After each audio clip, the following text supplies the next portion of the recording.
আসসালামু আলাইকুম। ওয়ালাইকুম আসসালাম রহমতুল্লাহি ওয়া বারাকাতুহু। আমি মোহাম্মদ মেহেদি হাসান, ঢাকা থেকে বলছি।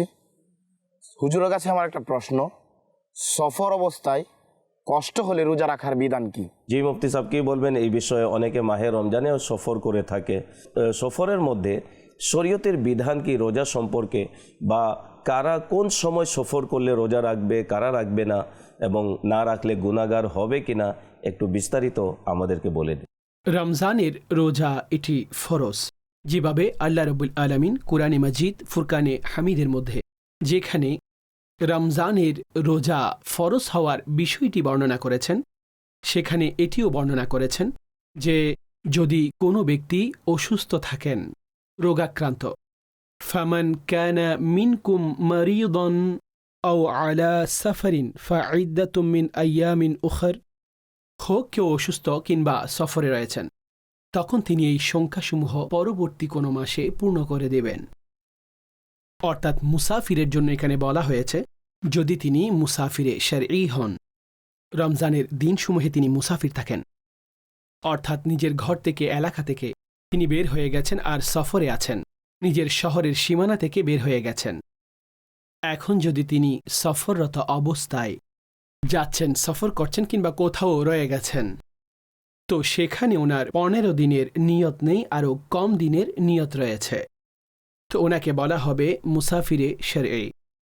তো মুসাফিরে শারঈর জন্য হুকুম হচ্ছে এটা, যদি তিনি রমজান মাসের রোজা ছেড়ে দেন, ওনার ছেড়ে দেওয়ার অনুমতি রয়েছে, আর যদি রাখেন তাহলে এটি ভালো কথা, উত্তম, কেননা রমজানের মধ্যে যে সওয়াব রয়েছে সে সওয়াব অন্য পুরো মাসে রোজা রাখলেও তিনি পাবেন না।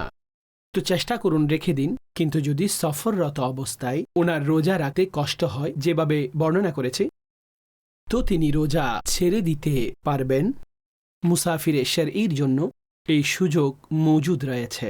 আচ্ছা, কিছু লোক এই ভুল করে থাকেন যে যেই দিন সফরের মধ্যে যাবেন তিনি আপন শহরে, যেমন আপনি আপনার শহরে আপনার ঘরে মজুদ রয়েছেন, আর আপনি সকাল 10টায় কোথাও যাবেন, সকাল 8টায় কিংবা দুপুরে আপনি কোথাও যাবেন, তো এখন চাচ্ছেন যে আমি আজকে রোজা রাখবো না কারণ আমার তো সফরে যেতে হবে, তো এটা জায়েজ নেই, কেননা এখন আপনি আপনার ঘরে মুকিম, এই সমস্ত আহকাম আপন জায়গায়, এখনও আপনি মুসাফির হননি।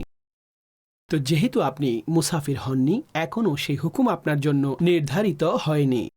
আর যিনি মুসাফির হয়েছেন এবং সাহারির শেষ সময়, আর সাহারির শেষ সময়েও তিনি মুসাফিররত অবস্থায় ছিলেন, তিনি আপন শহরের নির্ধারিত সীমার বাহিরে ছিলেন, তিনি মুসাফিরে শারঈ। কিন্তু আজকালকার সফরের মধ্যে যেই সমস্ত সহজতা বিদ্যমান রয়েছে, তো এটা সেই যুগের মুসাফিরদের মতো নয়। তখন কত কষ্ট ছিল, কঠিন ছিল, তখন আমরা দেখতাম সাহাবায়ে কেরাম আলাইহিম রিদওয়ানের যুগে তারা রোজা রাখতেন। হ্যাঁ, রোজা ছেড়ে দেওয়াও রয়েছে সফরের এই সুযোগের কারণে। তো কেউ যদি সফররত অবস্থায় রয়েছেন এবং মুসাফির অবস্থায় রয়েছেন, অর্থাৎ সফর ওনাকে 92 কিলোমিটার কিংবা তার চেয়েও বেশি করতে হবে, কিংবা এতটুকু সফর করে তিনি কোনো জায়গায় পৌঁছালেন, এখন যদি রোজা ছেড়ে দেন তো তার জন্য সুযোগ সর্বোপরি মজুদ রয়েছে, আর রেখে দেওয়া অধিক ফজিলতপূর্ণ কাজ, আর যাতে রমজানে রোজা রমজানে আদায় হয়ে যায় আর তার পুরস্কার এবং সওয়াবও অধিক হবে। যাই হোক, যদি মুসাফির ব্যক্তি রোজা ছেড়ে দেন তাকে পরবর্তীতে তার কাজা করতে হবে, এমন নয় যে রোজা তার জন্য মাফ। মুসাফিরকে তার রোজাসমূহ পরবর্তীতে কাজা করতে হবে, সেই সংখ্যাসমূহ তাকে পূর্ণ করতে হবে।